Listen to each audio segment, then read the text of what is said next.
Which dinosaurs would be best for ancient warfare? Humans have utilized beasts of war for millennia and in a variety of capacities. We all know about the usage of war elephants, like the famous example of Hannibal Barca in his war against the Roman Empire. Horses defined cavalry charges for thousands of years and were used in combat as recently as World War II. Carrier pigeons flew hundreds of miles to deliver important messages to isolated soldiers, and camels are useful cavalry for patrolling in desert areas. This video will explore how various human cultures throughout history would have potentially utilized dinosaurs in warfare, divided into 4 categories: messengers, mounts, packs, and artillery. Most of these animals could function perfectly well in multiple categories. Historical footage of these interactions is sadly lacking, so we'll be turning to Warhammer Fantasy for some visual demonstrations of these dinosaurian battle tactics.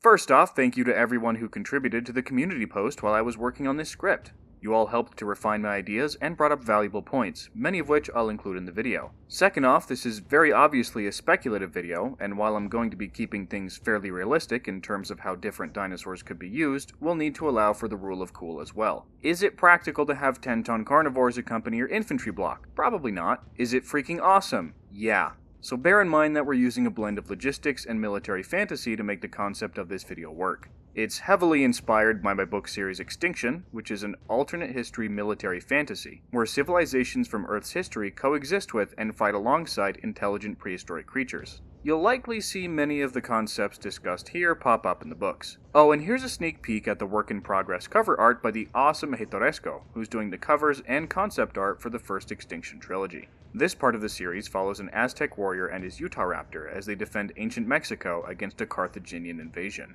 I just finished the 3rd draft of Obsidian Dawn, so pre-orders should be available before the end of the summer. Let's start things off with messengers. Information delivery is a crucial part of any military campaign. Without communication, there is no war. Modern humans used carrier pigeons in the 20th century, taking advantage of their homing signals to send them back and forth between their nests with messages attached to them. It's certainly possible that Mesozoic dinosaurs had similar instincts, but given the limited nature of the fossil record, it's nothing more than speculation. Let's follow that train of thought for a second, though. I can imagine Balesaurids in South America using their long legs and advanced respiratory systems to follow messaging trails they're trained to memorize, carrying the knotted cords called quipu so favored by the Inca, which didn't have a written language. These cords carried information based on the placement and number of knots, and assuming your Carnotaurus was well trained, would eliminate the need for a human rider. Spinosaurus in Egypt could perform a similar function. The ancient Egyptians used various fats and waxes to waterproof surfaces, and so could create sealed wooden containers with papyrus messages inside. Again, assuming trainability, they could attach these capsules to a Spinosaurus and send it along a predetermined path and river system, where it would be more difficult for enemies to intercept the message. The Spinosaurus's large size and formidable jaws and claws would more often than not carry it through to its destination, where it could be given another message and sent back. Some of you mentioned that Spinosaurus might take on a pharaonic motif, and I agree. In Extinction, Spinosaurus is heavily associated with Sobek and is seen as a symbol of divine royalty. The men and women who care for these carnivorous river gods are considered holy, and are also important from a practical sense given their role in communication across the massive desert kingdom. Arboreal animals like Microraptor would also prove to be highly useful. Their climbing, gliding, and limited flight capabilities allow them to sneak past enemy lines in forested areas so they could deliver notes or other messages without being noticed. In dynastic China, I'd expect to see a unique brand of falconry emerge where those skilled in training Microraptors would be given imperial resources to continue their valuable work. Obviously, falcons themselves would be objectively better, given their much faster and higher flight, but remember the point of the video. The mount section of the video is probably the reason you clicked on it, and I don't blame you. The idea of ancient warriors riding ancient animals into battle is incredibly cool. One highlight of using dinosaurian mounts is getting access to giant, fast carnivores. Chenjosaurus in China, and eventually Mongolia, would revolutionize warfare in Asia, as I briefly hinted at in a previous video. This small tyrannosaur was part of the Alioramans, a group of sleek, wicked fast predators with long snouts. Chenjosaurus weighed over 700 kilograms, comparable to the largest wild Kodiak bears, and would have been able to run at over 35 miles an hour for extended periods of time. Despite its small size for its group, it still could bite a human in half and easily carry a rider. Tyrannosaurs had high agility, excellent senses, and keen binocular vision, making them perfect mounts for navigating combat at high speeds, and were likely among the more intelligent and social theropods. Genghis Khan fielding Chenjosaurus shock troops would be devastating against any of his enemies, considering how he could adapt his already legendary mounted archers. They may best be utilized in tandem with horses rather than as a replacement, with the Chenjosaurus shock line sprinting in front and dealing heavy damage, while the more agile archer horses wheel in from the sides and lay down constant support fire. There is, of course, the issue of food. Part of the reason why Genghis Khan's mobile armies were so devastatingly successful was the fact that his steppe horses were small and able to eat the grasslands they traveled on day by day. Chenjosaurus cavalry would require large quantities of meat every day, something that would normally be saved for the soldiers. One way to solve this would be to devour the bodies of enemy soldiers, incentivizing further aggression and raids in order to procure more food. This would create a vicious positive feedback loop, just as Treasure did for Mongolia's economy during Genghis Khan's rule, forcing more and more raids just to sustain the massive empire he'd created. Tarbosaurus also exists, and would no doubt be a devastating animal on the battlefield. A 4 to 5 ton animal that can bite through bone is not a threat to take lightly. Perhaps Tarbosaurus would become a symbol of leadership and royalty, given the difficulty of feeding large populations of megatheropods in the relatively sparse Mongolian desert. A small group could be kept and bred for trainability for generals and khans to use, solidifying both their national identity and overwhelming power on the battlefield. I do still plan on making a Mongolia-specific video for dinosaur warfare at some point, further art commissions pending.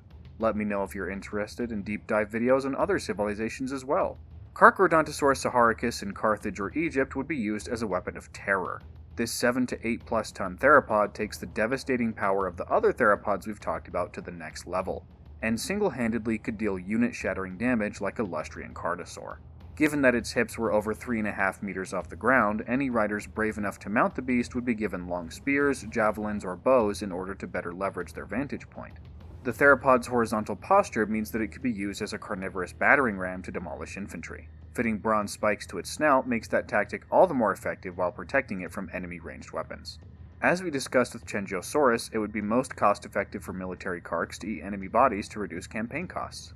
Even with that to soften the economic blow, they'd still only be used as an elite force with relatively small numbers, and that logic would apply to any megatheropod species. In order to keep up peacetime maintenance, these societies would need to breed huge amounts of livestock to keep their megatheropods fed. Good thing hadrosaurs had huge nests, right?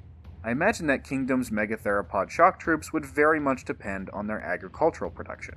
You need lots of plants to feed hadrosaur herds, and you need lots of hadrosaurs to feed megatheropods. This would incentivize both intensive peacetime food production as well as aggressive expansion and looting, which would increase outgoing raids in nearly every civilization that had access to big theropods. We can't leave ceratopsians out of the mount category. These North American and Asian horned giants would be perfect mounts for spearmen and javelin throwers, providing built-in protection for their riders during frontal assaults. Western Native Americans who could tame and breed Triceratops or Torosaurus may suddenly find themselves unstoppable, able to easily overpower less equipped rivals in close combat, as well as better use ranged weapons from a mobile defensive platform. The ceratopsians being herbivores would be perfect as well in the environment of the Great Plains, assuming they'd be fine with eating grass. Sinoceratops would have a huge military impact in China. This 4+ ton centrosaurian hails from the Shandong province and combines the strength and offensive power of a large rhino with the bony defense only ceratopsians could provide. Chinese heavy cavalry was already incredibly powerful with horses, to the point where reports of medieval Chinese warfare tell us about warriors like Li Daozhuan. He and his horse had armor so durable that they were able to survive cutting through the middle of a light cavalry army multiple times, back and forth, while being shot with so many arrows they reportedly resembled a porcupine. Add in the horns of a big ceratopsian, and it's time to go bowling for infantry. The Tang Dynasty's jet black armor cavalry was a legendary heavy cavalry unit that would only get upgraded with the addition of dinosaurs. In this scenario, the jet blacks include a mixture of Sinoceratops and Zhusheng Tyrannus heavy armored cavalry that uses a hammer and anvil technique between the herbivores and predators to smash enemy armies to pieces, with the Tyrannosaurs feasting on the remnants of their opponents. Their thick lamellar armor protects them from ranged weapons and allows them to get up close and personal, all the better to leverage their horns, size, and devastating jaws to enforce order in the Empire. What about everyone's favorite dino fantasy trope, raptor cavalry? Now, in my book series Extinction, the Mexica warrior Kamashli is a member of the House of the Raptor, an Aztec group of Utahraptor cavalry. They brought Utahraptors south with them after they left Aztlan centuries before the book takes place. Utahraptors are definitely large enough for humans to ride, with the biggest reaching sizes comparable to polar bears, and hundreds of years of selective breeding have caused the Aztec raptors to become even larger. They're sturdy and fast. They also have the advantage of psychic bonds with their riders and human-level intelligence, which is kind of cheating. In a more realistic setting, without the added magic that Extinction has access to, large dromaeosaurids would still be good choices for cavalry. Utahraptor was a big animal, the size of a typical saddle horse, and had vicious claws and teeth to support its rider in battle. Its calorie demands were far lower than the larger, faster, and more powerful Tyrannosaurs, making it a more practical steed. Given how Utahraptor is also known from a megablock that contained multiple juveniles and adults that were found with the remains of iguanodontids, group behavior to some extent seems probable. This instinct would allow them to be somewhat trainable and more pliable for humans to use them as pack-hunting animals. Now, I know what you're thinking. What about Tyrannosaurus rex? While the most physically powerful theropod in terms of raw combat, thanks to its combination of strong senses, jaws, intelligence, agility, size, and potential sociality, it may be less practical than many of the other mount classes we've covered. Its demand for meat would have been insane. That being said, if anyone did manage to start up a taming and breeding program and had the food on hand to keep their Lizard King troops healthy, they'd become a serious military power out of nowhere.